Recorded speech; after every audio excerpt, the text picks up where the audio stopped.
Walters is your pregame spot for July 4th, as Walters will open its doors at a special time of 9 on Monday morning. Visit walters.com/events for more information. 2 balls and 2 strikes. Garrett comes set. And the pitch. Swinging a ground ball left side and through for a base hit. And that wild pitch, moving the runner up, allows Aguilar to score because he likely would not have scored on the Garcia single there. He would have just moved up to third, but the RBI by Garcia is 24th, and the Marlins add to the lead. It's now 5-3. Very excited to be here for another year. Like I've always said, this for me, this is my home. This is my, I love it here. I love the people I work with here.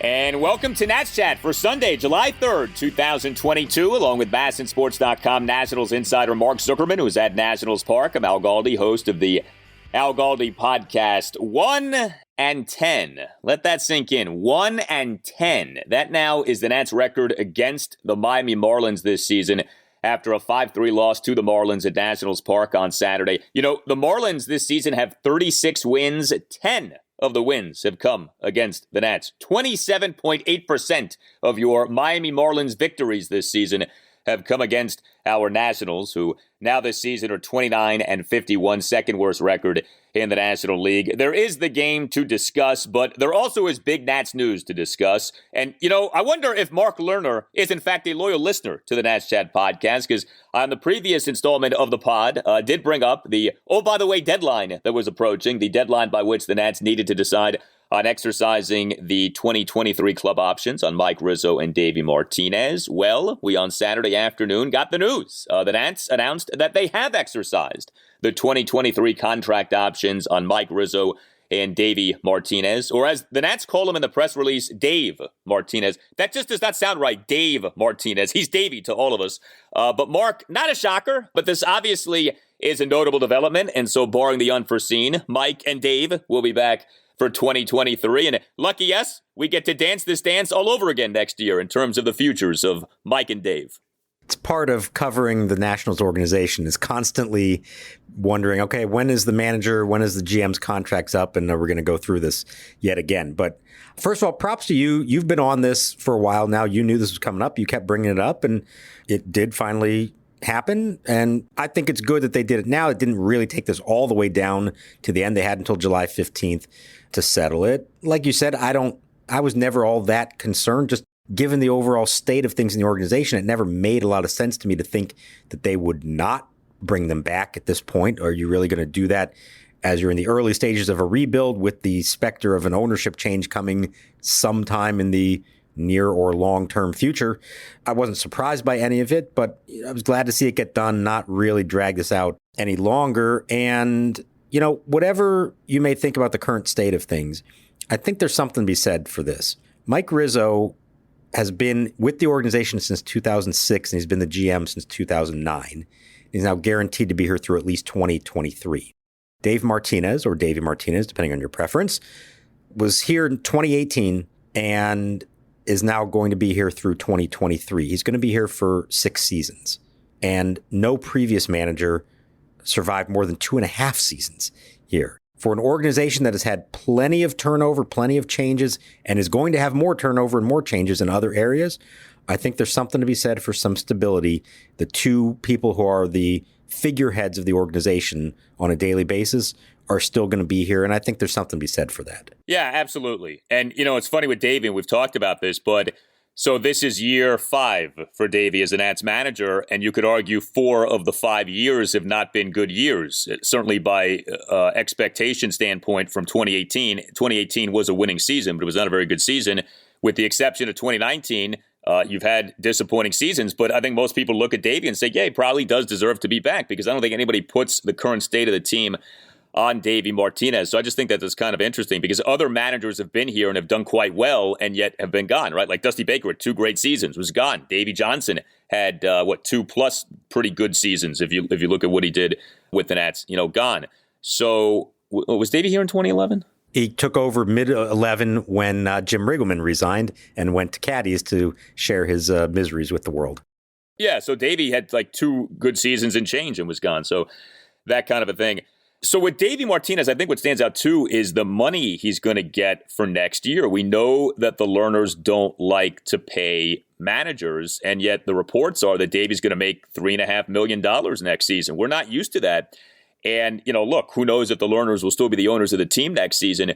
But that does stand out. I mean, Davey Martinez initially was making less than $1 million per year as Nats manager. Now he's got that bumped up to $3.5 million for a team that next season probably is not going to be very good. I think that definitely leaps out in terms of the history of this ownership group when it comes to paying managers. Yeah, and it shows you how far a World Series trophy goes. It buys you a lot of goodwill, in this case, actual hard cash that you get as a result of it. If they don't do that in 2019, Davey's probably not still here at this point, or certainly they'd get to a point they say, well, we think the contract's up, so we're going to move on and go somewhere else. So, it does buy you a lot of goodwill. Is that right? Is that wrong? I don't know. But I think when we talk about Davey Martinez as a manager, there's plenty of things you can say from an in-game standpoint and in terms of what we actually see on the field that makes you say, I think he could be better at that.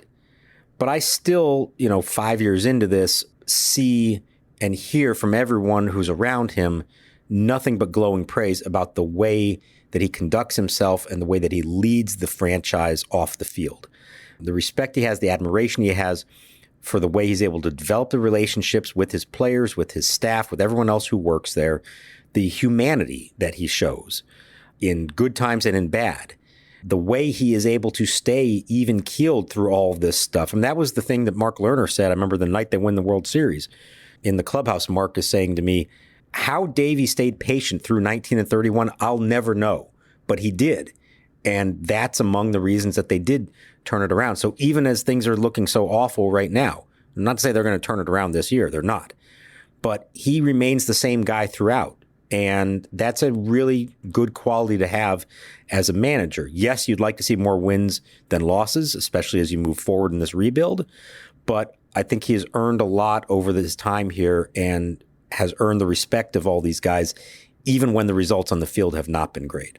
Yeah, and we know that a manager who doesn't relate well to his players, who doesn't preside over a healthy clubhouse, can end up presiding over a season that really goes wrong. And we saw that certainly in 2015 with the Nationals with Matt Williams. I think it's interesting, too, that, you have this history with Mike Rizzo and Joe Maddon. Davey Martinez learned from Joe Maddon. Davey was Joe's right-hand man for years with the Tampa Bay Rays and then the Chicago Cubs. So I think that that's kind of a cool connection.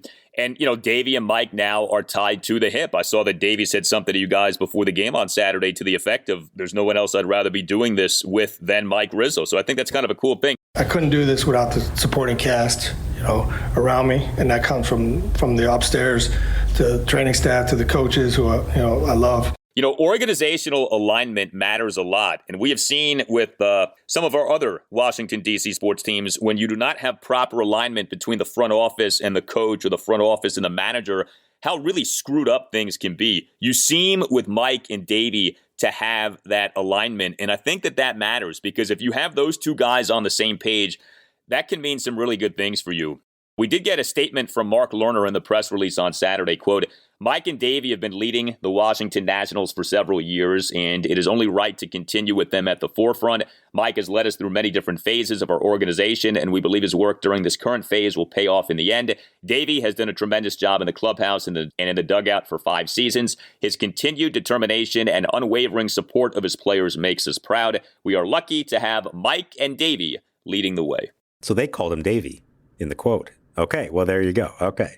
So maybe it's like if you're a close personal friend or a writer who covers a team, you can call him Davey. What I was going to say about what you said before, the two of them being tied together, I think it's also important, the timing of it, that they are tied together in terms of when their contracts have been up, when the extensions have been done. There have been times in the past where you have a manager or a coach whose contract is up in a different year than the GM. And what that can lead to, and I'm not saying that has always been the case, but it can lead to division there where one is saying, okay, I'm looking out for myself more than for the other. In this case, they really are tied to the hip. They're going through this rebuild together. And you would think whenever the time comes, a year from now or beyond a year from now, whether it's the Lerner family, whether it's somebody else owning the team, and they have to decide how they're going to move forward, my hunch would be is that these two are going to have a similar fate If things are going well, you see things getting better, they're probably both retained longer. If it's not going well, maybe you see wholesale changes. So I think it is important that they are kind of together on this, and it means that behind the scenes, they're pulling the same rope, trying to achieve the same thing. This isn't like, Rizzo is hoping that this happens and because that's going to save his job, but it's going to, doesn't care if it affects Davey in a negative way. No, chances are they're tied together in this, and I think that's a good thing. Yeah, and that's not always the case in baseball. To those who are unfamiliar with this, Google Mike Scioscia and Jerry Dipoto and read about their relationship with the Angels and how screwed up that was years ago. So, yeah, I mean, I don't think we should just take for granted that these two guys are on the same page. Certainly seem to be good guys, and they, obviously have won a World Series together. Now, I do think with Rizzo it is a little tricky because he was so good 2009 through, whatever year you want to sort of end when the good drafting ended and, the bad drafting started. But it's been a bad run here now for a while in terms of drafting players, in terms of developing players. And I look at Rizzo and I say, okay, well, is he the guy who's going to take the Nats back to being good again? I think that he definitely deserves the opportunity. Like, I don't think he deserves to be fired because the Nats are bad now. I think he deserves the chance to general manage his way out of this. But I don't think you can have a true conversation about Mike Rizzo without acknowledging excellent job, certainly over the first 5, 6, 7, 8 years of his tenure, however you want to sort of mark things. But lately, there are a lot of things that are troubling. The bad draft picks, troubling. The lack of diamonds in the roughs in MLB drafts, troubling. The way that this team got old and lacked positional flex, troubling. So, I don't know. Especially in this day and age of analytics, to have an older guy with a scouting background running your front office, is that the way you want to be doing things? I think that's up for debate. But like I said, he does deserve the shot to get the Nats out of this, and hopefully he will get the Nats out of this. So, I've said before that nobody was more responsible for the ascension of the franchise than Mike Rizzo. I think it's also fair to say that he's on the short list of people responsible for the devolving of the franchise since 2019, and it even goes back further than that if you want to talk about player development and scouting and drafting, like you said. So a lot of times you would say, are we going to hold the GM accountable for their draft struggles? You'd say, well, isn't that on the scouting director? Isn't that on the people who are determining who to pick and then ultimately trying to turn them into big leaguers, so who are trying to develop them in the minor leagues? And I'd say yes. But in this case, Rizzo, because of his scouting background, I think has more influence in that draft room than a lot of GMs. If you've got one of these younger analytics-driven GMs, probably taking a back seat in the draft room to his guys who are actually out there watching these kids and deciding who to pick. But Rizzo is very involved. This year's draft is very important for him and for the franchise. They need to do this one right, and they need their last couple of early round picks, their top prospects, Cavalli, Cole Henry, even Jackson Rutledge, who's starting to make his way back from injuries. They need these guys to hit. And I mean that in the figurative sense. They need them to pitch is what they need them to do.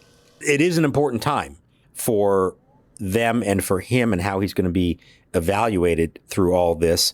But like we've said all along, once the organization made the decision last July to tear down and start over, it's hard for me to say, okay, you are now going to evaluate the GM or going to make a decision on the GM before he's had an opportunity to start to see this thing through. Doesn't mean he has an unlimited timeline to have success. You need to see steps. You need to see some of this moving along. But right now, I think it's too soon to judge how Rizzo has done as it pertains to the rebuild. A year from now, we start to have a little better idea of it. Yeah. I mean, the only reason you would have said to fire Rizzo after last year is if you just are like, if you're just so disgusted by the state of the team and you just have no faith that he can get the team out of this. But because he general managed the team to a World Series championship, like we said, he deserves the chance to get his way out of this. So let's see what he does. But yeah, I mean, this is a big spot here for him. I thought last offseason was big. They made some changes to the organization and in player development, and we'll see if they did enough. We'll see if they made the right moves. I think the jury is very much out on that. And of course, the wild card with everything, as we keep bringing up, is the ownership situation. I mean, Mike's and Dave's contract options for next year are picked up. That's it. So next year is another contract season for Mike Rizzo and Davey Martinez. And you know what? If the Nats somehow got sold this offseason and some guy comes in and he's got unlimited money and he's not happy about things, he could get rid of these guys. Like, we don't know. Like, there is that possibility. I'm not anticipating that. but we just don't know. So yeah, I think it's good news if you're Mike and Davey that your options got picked up, but there's still a lot of work to be done, and there's still nothing guaranteed moving forward. I mean, who's to say that next year won't be the last season for Mike Rizzo and Davey Martinez with the Nats? We just don't know. Yeah, I think if new owners are in place next season, and we don't know if that's going to be true or not, but if they are, or certainly if they're in place, in the first half of the season, it's going to be an evaluation year for them. And that includes everything. They're going to look at everything going on in every one of the organization and probably at the end of that season decide how do we want to proceed forward. So next year is important for Mike Rizzo, for Dave Martinez, for everybody who works for the Nationals or plays for the Nationals to show that there is some progress being made and that they are getting to where you can see where this is all going and there's a light at the end of the tunnel. If they're on a 100-loss pace next year, and even more than that, doing it with guys who don't seem like they are part of the long-term plan, now you're giving ownership, whoever's in charge, reason to think that they may need to start over or look for different leadership. If, however, you do see the progress, you see the signs that this thing is getting better, now you can say, okay, we think they are the men to continue to lead us, and then they'll have to make that decision at some point late next year. One more thing on this. So this could have been announced at any time over the next, 4, 5, 6, 7 days, whatever you want to say. When you announce something on a Saturday afternoon of July 4th weekend, you're really burying it. And I'm not saying the Nats did that intentionally, but if you want this to get maximum attention, to me, you should have announced this, maybe waited until Tuesday or done it, earlier in the week. Why do you think the Nats announced this on the Saturday afternoon of July 4th weekend when you got people on vacation, you have people half paying attention to things? Do you think that they didn't want this to get a lot of attention? Do you think that the team just didn't think about maximizing this for exposure? I found that odd. A Saturday afternoon on July 4th weekend to announce that you've picked up the options for maybe the two most important people in your organization. Maybe I'm giving them more credit than they deserve, but I do think they were trying to downplay it. I don't think they wanted this to be a big deal. Let's remember, it was not known publicly until a few months ago that they had these clauses to have a contract option for next year. It was believed publicly all along that they were 3-year deals and that they were here. And Davey even said himself, I asked him today about if it was important for him that he was going to know his fate now in July and not have to wait till the end of the season. He said, quite honestly, I didn't know that was in there until spring training. And once they told me, I was like, first I thought it was weird. And then I thought, you know what, whatever. That says to me that the organization and everybody involved were not trying to make a big deal out of this, that they almost saw it as an afterthought or as we have to do this. And maybe if things are going really bad, we'll make a change. And all of a sudden it's going to, draw a lot of headlines because we're announcing that we're not retaining them. But I think deep down, they kind of hoped that none of this would have ever gotten out and both guys would just be assumed to be coming back next year. That's my interpretation of it. Maybe I'm reading more into it. Maybe I'm giving them more credit than that. But I actually took that to mean that they did not want this to be a big deal. Yeah, I mean, just to compare it with another major recent contract extension in DC sports. So the Commanders agreed on this extension with receiver Terry McLaurin. That news broke last Tuesday morning. The Commanders still have not officially announced that. And my sense is they're waiting until after the holiday weekend. Announce it, have a press conference, make a big deal about it because it is this very well-received news item. And with the Nats, they put it out on the Saturday afternoon of July 4th weekend. By the way, I'm not sure Davey Martinez should be admitting what he admitted to you guys. That's not a great look. You don't know what's in your contract? Come on, man. You got to know what's in your contract. I was surprised by that, no doubt. The other point that he made that was news to all of us is he said that all of his coaches, he said it was important to him that all of his coaches got 2-year deals as well and suggested that they're all coming back. Now, the caveat here, and I don't know the answer to this, was he only referring to the new guys who were hired coming into this year or any of the ones who'd been here before? So, for example, Jim Hickey was hired a year ago. Did he get a 2-year deal then, which means this one's going to be up at the end of this year? Or did he get a 1-year deal at the time and then he got a new 2-year deal this winter? I don't know the answer to that, but the way Davey was talking about it made it sound like in his mind, his entire coaching staff is coming back as well. Yeah, and we'll see if that's good or bad. I mean, I think the jury is out on a lot of these guys right now, and we will see. So, Mike Rizzo, option picked up for next season. Davey Martinez, option picked up for next season. Roaming Rooster, the best fried chicken sandwich in the DMV, is expanding. You've already seen our location by Section 238 at Nationals Park, but now we have recently opened locations in Pike and Rose in Maryland, and in Virginia, we now have Burke and Chantilly. Our chicken is grain-fed, antibiotic-free, and only free-range. Roaming Rooster is serving homemade and hand-spun milkshakes and frozen custard scoops at select locations and currently working on rolling them out to all locations. And now Scott delivers the pitch, swung on, hit high in the air, playable left center. Sanchez coming in to his right, waits, and he makes the catch. And the game is over. Tanner Scott preserves a lead for the second straight day and gets the save for the Marlins, who continue their domination of the Nationals in 2022. And the Nats lost to the Marlins again this season on Saturday, a 5-3 loss at Nationals Park. Jackson Tetreault was the Nats starting pitcher, and he struggled for the first time in 3 starts. This was his 4th start at the major league level this season. He was good in starts 2 and 3, was bad in start 1, and was bad in this start number 4. 4 runs in 4 innings. He only gave up 4 hits, a homer, a triple, a double, and a single. So he gave up the cycle here. But the problem was the walks. He issued 5 walks in this game. He recorded just 1 strikeout, and he threw a lot of balls. 84 pitches, 44 strikes versus 40 balls. He began his outing by issuing a leadoff 7-pitch walk of John Birdie, despite Birdie having been down in the count at 1.12, then gave up a 1-out first pitch 2-run homer to Jesus Aguilar. That came in a 2-run Marlins first. Tetreault did toss a scoreless top of the second, but in that inning, he issued 2 walks. He, in a 1-run Marlins third, gave up a leadoff double to Garrett Cooper, issued a 1-out 5-pitch walk of Jesus Sanchez, and then in a Marlins 1-run fourth, gave up a leadoff triple to Nick Fortes to the left center field gap on an 0-2 pitch. Then gave up an RBI sac fly to Miguel Rojas, and then wasn't done. Gave up a 1-out single to Brian De La Cruz, issued a 1-out 6-pitch walk of Garrett Cooper. So a lot of walks, a lot of first-pitch swings, it seemed like, from the Marlins in this game. And unfortunately, the Jackson Tetreault, who we had seen over the previous 2 starts, we did not see on Saturday. So what you saw was really poor fastball command, and it was everything doing the exact same thing. Facing a right-handed hitter, and the Marlins actually had mostly right-handers up against him.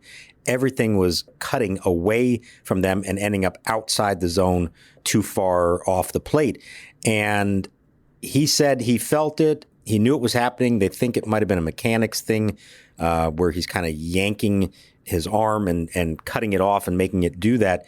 What's interesting is that basically the only 2 pitches he throws are a fastball and what is officially called a cutter, although Davey Martinez referred to it as more like a slider, but they're sort of similar things. So if your fastball is now moving the same way that your breaking ball is moving, and they're both thrown fairly hard, and you don't have a whole lot else to turn to, that's an uphill battle for you. So this was not a good one for him at all. He was pretty upset about it afterwards, not pleased with the way that went. Trace Barrera, who caught him and has caught him a lot in the minor leagues over the years, said he's seen him do this before, and he's always been good about figuring it out and getting it back. So that's, I suppose, a good sign. It's unfortunate they couldn't solve that within the course of a game, but it was obvious that was his problem. They couldn't fix it, and there was no other way to go about it. That's what he throws. So he just kept throwing that same pitch to the same location off the plate, and it wasn't working. No, it wasn't. The Marlins had themselves a pretty good time here batting against Jackson Tetreault on Saturday. Now, the Nats bullpen was good in this game. Andres Machado, 2 scoreless innings. Reed Garrett did give up a run in the 7th, but Steve Cishek, 2 perfect innings with 2 strikeouts. So Machado, Garrett, and Cishek combined to allow 1 run in 5 innings. I saw you tweeted this, and I agreed. It didn't feel this way, but the Nats were in this game, and the bullpen actually played a really big role in that. The bullpen kept this game close, especially Machado and Cishek. Yeah, and to their credit, I mean, you're asking now for 5 innings out of them, and you have 2 guys going multiple innings, so good on them for doing that. And yeah, they kept it within striking distance, and it just, look, they were down 1 run at one point, and then it became 2. Maybe it's just because of the way things have gone against the Marlins this year. Maybe it's just because of the Nats' really lack of ability to mount rallies late in games. They have not done it. I looked it up. They're last in the league in OPS from the 7th inning on. 600 OPS as a team from the 7th inning on. It never really felt like they were going to come back. Now, I mean, there was a moment in the 7th. They've got 2 on and 1 out, and they're down at that point still they're down 2 runs at that point, but, all it takes is 1 or 2 hits and you are right back in this game again. They just couldn't do it. They have not been able to do it against the Marlins all year long. It is baffling to see, but it feels like the same formula against the Marlins all year long. They lose these games the same way. They're not scoring runs against them. They're giving up enough to find themselves down, and they're not mounting any kind of rallies late. And it's getting pretty tiresome to watch, to be honest. 1-10. I mean, that is a jaw-dropping record against a team that really isn't that good. 1-10 are the Nats against the Marlins. So with the Nats offense in this game, just the 3 runs, just 7 hits, just 2 walks, 1 for 6 with runners in scoring position. You mentioned the lack of late-game rallies by the Nats this season. I mean, something that really stood out to me, bottom of the 8th, the Nats have Juan Soto, Josh Bell, and Nelson Cruz coming up. The 3 big boppers. This is still a game at this point. It's 5-3. You're only down by 2. Soto strikes out. Bell strikes out. Nelson Cruz flies out. Now, look, Juan Soto did have a homer and a walk in this game, so do want to give him credit for that. It was one of those opposite field Juan Soto home runs, leadoff opposite field homer to left to cut the Nats deficit to 4-3. That came in the Nats' 1-run 6th inning. We know Josh Bell has been great so far this year. He was not good in this game. He went 0 for 4. And Nelson Cruz in this game had another bad game, 0 for 4. Nelson Cruz over his last 5 games now, 2 for 19 with 2 singles and 2 walks. I was thinking about this. I was excited. I think a lot of people were excited for this trifecta of Soto, Bell, Cruz, and what this could be for the Nats this season. And yes, Josh Bell overall has been very good. And yes, Juan Soto hasn't been as bad as I think some people make it out to be. It just hasn't been great by Juan Soto standards. But when I think about these 3 together in concert, I think it's been a disappointment. Like, this has not been this offensive force that we thought it might be. And I felt like that bottom of the 8th on Saturday was a snapshot of that this Soto, Bell, Cruz triumvirate just for whatever reason has not delivered like we thought it might, like we hoped it might this season. Yeah, some credit to Steven Okert, who has been really good kind of quietly for the Marlins. He pitched that inning. He was great 2 nights in a row coming out of the bullpen. But the thing has been, it seems to me, that while all 3 of them have had their moments, certainly Bell, the majority of the season has had it, they haven't all 3 been clicking at the same time.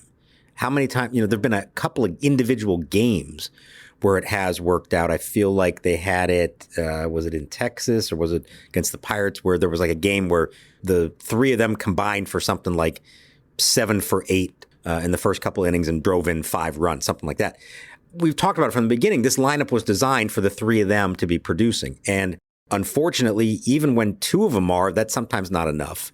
And certainly when only 1 of them is, it's definitely not enough. And they just don't have enough thunder across the rest of the lineup to do much damage. And on a day like this, when they're not really doing it at all, it's tough to watch. And you're hoping that somebody else comes through, and they just don't have the horses to do that. And, with Soto, like we said, the overall numbers they're fine by general standards. And he hits a home run. That was a good at bat against a lefty, drove an outside pitch. Like we keep saying for weeks now, he's always got at least one of those in him per game. Usually ends up in a double.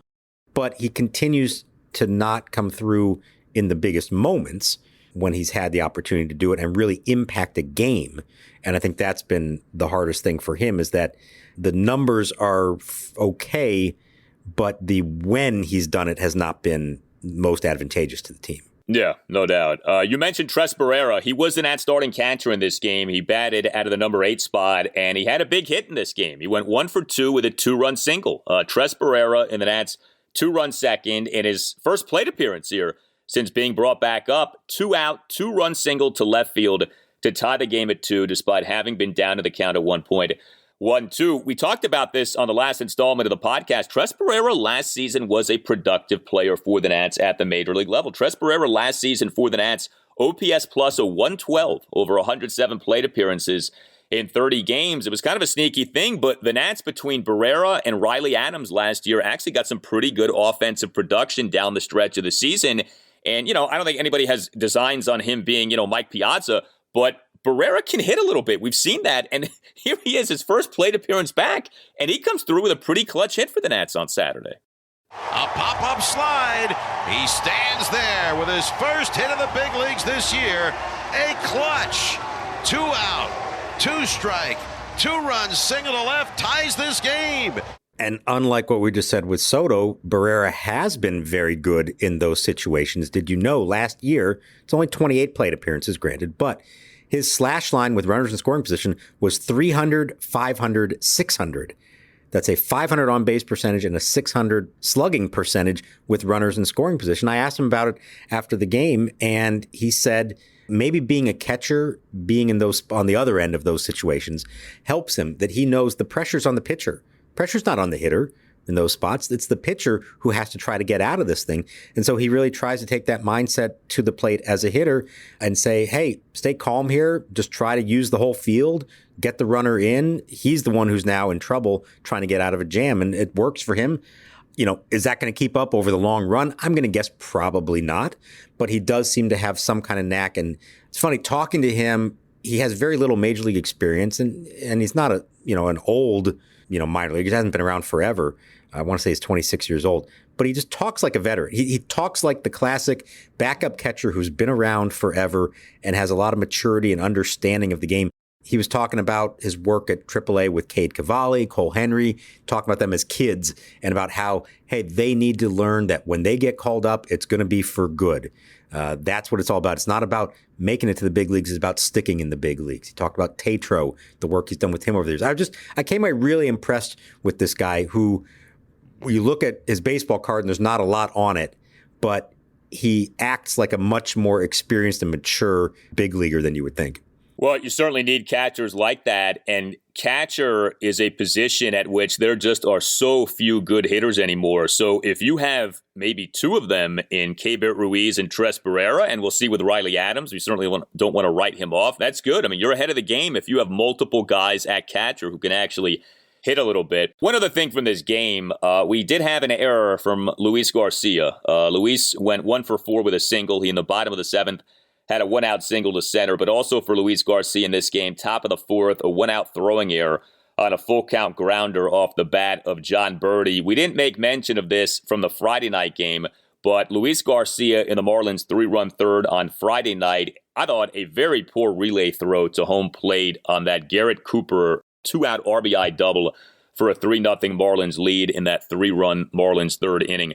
So, again, I know that there is this hyper focus on Luis Garcia's defense, but we are still seeing the hiccups. We saw one on Friday night, and we obviously saw another one on Saturday. That was just a bad throw to Josh Bell at first base. Yeah, that one was the classic example of a lackadaisical play from him in the field, and that's what they keep talking about with him. You've got to be engaged every single pitch, ready to go, no matter the play, no matter how routine it seems. You've got to be fully invested in it and treat them all the same way. And what happened to him on that one was he kind of fielded it in front of him, and then because Birdie's a fast runner, he didn't bother to set his feet and make a good, strong throw, and he just tried to flip it over there. The throw wasn't anywhere close, and it was really ugly. Even with a fast runner, get the ball, set your feet, make a good throw. He has a strong arm, and try to get him out that way. He's got to do that 100% of the time. It can't be 90%, even 95% of the time. It's got to be 100% of the time that he takes the same approach, has the right mechanics, footwork, and all that stuff. And we're seeing exactly what we were told about him, and it's why they hesitated as long as they did to call him up, because they knew this was a regular occurrence for him in the field, and they were hoping that he could clean it up as much as possible in the minors before he called him up. They know it's still going to be, a thing here. He's not getting sent down. He's not getting benched, anything like that. But you saw on display right there, that's exactly what they've been talking about all along. Yeah, Luis Garcia came into Saturday with -8 defensive runs saved at shortstop this season, and that was only over 238 into third innings at shortstop. That is a really bad defensive run save total in a short period of time like that. So work to be done for Luis Garcia defensively, although for the most part, he has been a bright spot offensively. You tell us what you think. Hit us up on Twitter at @Nats_chat. You can email the podcast, natschatpodcast@gmail.com, including if you would like to sponsor the Nats Chat Podcast. Hit up Tim Shovers again, natschatpodcast@gmail.com. You can get yourself a Nats Chat Podcast t-shirt by going to natschatpodcast.square.site. Don't forget that Nats Chat is on the radio on Sunday mornings at 9 on 106.1 ESPN in Richmond. You can listen online at espnrichmond.com, and Sunday mornings at 9 on Sports Radio 96.5 FM at 8:50 a.m. in the Hampton Roads area. You can listen online at sportsradio965fm.com. All Nationals radio highlights on Nats Chat are courtesy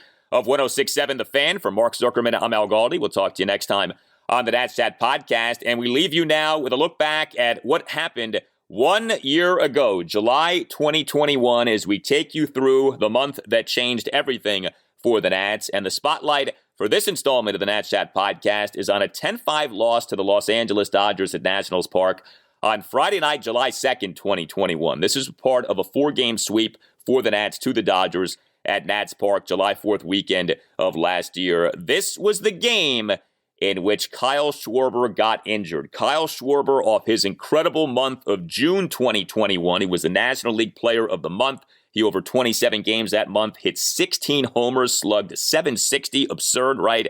Well, Kyle Schwarber on July 2nd, 2021, ended up suffering a right hamstring injury, went on the 10-day injured list with a right hamstring strain the next day, and that was it for Kyle Schwarber as a Nat. So we leave you with that look back, and we thank you for listening to the Nats Chat podcast. Here's the set. The pitch swung on, line into right center. That's a base hit off the fastball. Bellinger plays it in right center. Schwarber big turn. He'll hold up, and Schwarber hurt himself rounding first base. Absolutely did. It grabbed on him as he rounded the bag. I don't know if he hit the bag awkwardly or if it happened just before that. And it looks like he's grabbing the back of the right leg and the right hamstring, trying to flex the knee, and he's just banged his helmet on the ground. And he is hobbling coming off the field. The headline item is Kyle Schwarber on the day on which he is named National League Player of the Month. This is somebody's idea of a cruel joke. Kyle Schwarber laces a 2-out single to right center in the bottom of the second inning, but he, in running to first base, hurts his right hamstring, ends up leaving the game. It did not look good. Like you said, we'll see what the testing ultimately shows this injury to be. But I thought the visual in all of this was, first of all, Schwarber putting like no weight on that leg, but also Schwarber, while being checked on the field, slamming his batting helmet on the infield dirt. That seemed to say it all. He knows this isn't some minor thing, or at least he suspects that this isn't some minor thing. Did you get any kind of an inkling from Davey in the postgame presser of, I mean, not that Davey would know the severity of this, but did you get the sense that Davey thinks that this is a serious injury? Yeah, as much as you can read between the lines and the body language and everything else, I think they have a hunch. He was saying things like, He's pretty wrapped up. You know, he'll get the MRI tomorrow and we'll go from there. You always got to think positive. That was a pretty down group after this game. And, you know, sometimes you can just kind of tell. And that really grabbed him. That wasn't he just kind of felt something and finished out, running down the line. Like, no, that was instantaneous. And just the fact he could barely even walk off the field. A lot of times you'll strain a hamstring or hurt an ankle or something, and you can walk off the field. Maybe you can't run, but you can walk off. He could barely walk off the field. And I'm imagining, knowing that dugout tunnel, there's a big set of stairs then to go back up to the clubhouse. He might have needed assistance just to get up those stairs. That's not good. Yeah, I mean, the fear is that it's a tear. The fear is that this is a serious hamstring tear, but we'll hope for the best. It's remarkable, though, man, because at various points this season, we've said about the Nats, they are healthy. Injuries are not the reason the Nats aren't doing well when they weren't doing well. But you've also had pockets of time in which the Nats have really been hit hard by injuries/absences. Of course, the COVID situation early in the season. And now, all of a sudden, just over a handful of days, right? I mean, obviously, like Steven Strasburg's been out for a while, and Daniel Hudson now has been out for a while. But, Eric Fetty goes on the IL, and you've had to put Jordy Mercer on the IL. You've had other relievers go on the IL in recent times. Trey Turner now has missed the last 2 games, and now Kyle Schwarber is in danger of missing time. It feels like all of a sudden, and I know this can happen with injuries, but like all of a sudden, the Nats have been hit hard by this injury bug, and you don't know where to turn. You're almost afraid to like refresh Twitter on a daily basis to see like who surprisingly was injured and got put on the IL today. And now, in conjunction with that, you have injuries happening in games. It's not pretty, and this is like the worst spot of all, with no off days and the Nats facing all these good teams heading into the All-Star break. It's funny you use that term, Al, because I don't know if you heard Max after the game. Here's his quote about the injuries of the team. Yeah, it's frustrating. I don't feel like we have an injury bug. We have an injury rat running around the clubhouse. So it feels like it's just biting everybody at this point in time. So look, they know this isn't just any kind of normal thing. This is like a real run of injuries and bad injuries to prominent players. And yeah, you're right about you couldn't pick a worse time for it to happen, where you're already in the middle of a stretch with no off days, where you're facing the best competition you're going to face for maybe the whole season here all in one stretch. And we said at the outset of this, they just kind of need to hold their own during this. We weren't even saying they need to thrive. They just need to hold their own. Well, that was going to be a challenge when they were healthy. If they're not healthy, it's really, really going to be a challenge. And, the flip side of that is just like on Thursday, they were in a position to win the game. They were ahead. Now, there was still a lot of game left, but they were ahead. You got a great start from Max Scherzer in spite of all this stuff that's happened. And then they not only couldn't win, but lost like in pretty dominating fashion in the end. So that does not bode well for what's coming ahead.